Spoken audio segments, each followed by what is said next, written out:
diferencia entre a y a es una preposición, es señal de movimiento.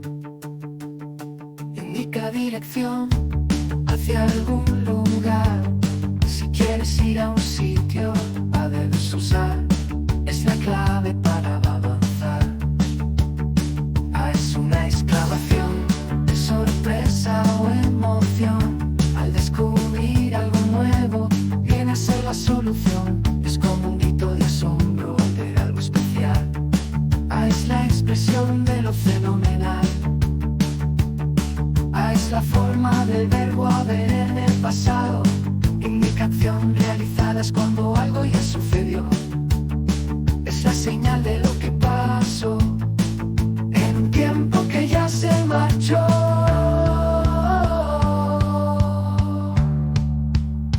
Así hacia marchó.